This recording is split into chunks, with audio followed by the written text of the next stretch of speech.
Buxoro davlat texnika universitetida O'zbekiston ekologik partiyasi markaziy kengashi ijroiya qo'mitasining sayyor yig'ilishi bo'lib o'tdi. Tadbirda O'zbekiston Respublikasi prezidentining Oliy Majlis va O'zbekiston xalqiga yo'llagan murojaatnomasida belgilab berilgan strategik yo'nalishlar ijrosini ta'minlash hamda partiya oldida turgan ustuvor vazifalar muhokama qilindi.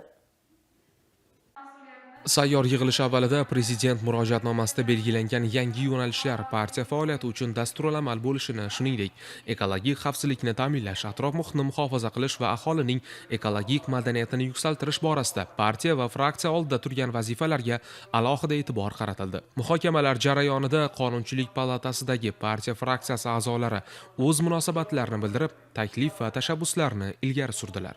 O'zbekiston ekologik partiyasini kengaytirilgan yillik yig'ilishi bo'lyapti. Bu yerda shu prezidentimiz tomonidan shu Oliy Majlis hamda O'zbekiston xalqiga yo'llagan murojaatini mohiyati, mazmuni, tushunchasini yana bir qator shu respublika bo'yicha shu barcha deputatlarimizga hamda partiya a'zolariga kengroq mazmunni yoritib berish. Bu kelgusida shu murojaatnomani mana asosiy 6 ta ustuvor vazifalar bo'lgan bo'lsa, 5-ustuvori shu atrof muhitga bag'ishlanganligi, atrof muhit doirasida qilinadigan ishlarni bizga oldimizga qo'yilgan vazifalarni bir qator muhokama qilib, bularni amalga oshirish mexanizmini ishlab chiqishni shu yig'ilish davomida belgilab olishni maqsad qilganmiz. Yig'ilish doirasida O'zbekiston ekologik partiyasi va uning Qonunchilik palatasidagi fraksiyasining 2025-yil faoliyati yakunlari to'g'risida amalga oshirilgan ishlar sarhisob qilindi. Ma'lumot uchun 2025-yilda partiya tomonidan 3000 dan ortiq yirik tadbirlar va loyihalar amalga oshirilib, ular orqali 280 mingdan ziyod aholi qatlamlari, jumladan yoshlar va xotin-qizlar qamrab olindi. Yashil makon, ekobog', deputat bog'i loyihalari doirasida 400 ga yaqin aksiya o'tkazilib, 90 mingdan ortiq daraxt ko'chatlari ekildi.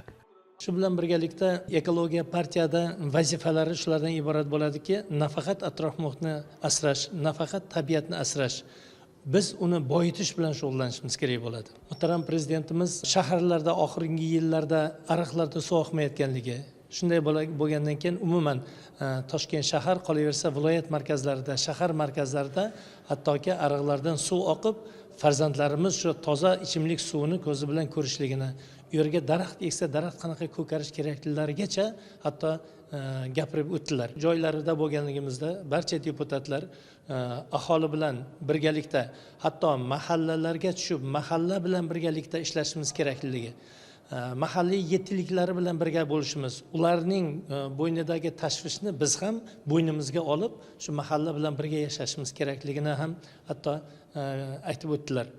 Kunning ikkinchi yarmida Buxoro Varnet botanika bog'ida hududiy partiya tashkilotlari faoliyatini baholash va ilg'or tajribalarni rag'batlantirishga bag'ishlangan alohida taqdirlash marosimi o'tkazildi. Shuningdek, viloyatdagi Ark qal'asi hududida joylashgan Qushbegi hovlisining tabiat bo'limida yangi doimiy burchak tashkil etilib, unda O'zbekiston ekologik partiyasining faoliyati, maqsad va ustuvor yo'nalishlarni aks ettiruvchi ko'rgazmali materiallar, shuningdek, partiya tomonidan chop etilgan kitob va nashrlar joylashtirildi. Xulosa qilib aytganda, sayyor yig'ilish partiya faoliyatida ekologik ustuvor yo'nalishlarni yanada kuchaytirishga xizmat qildi.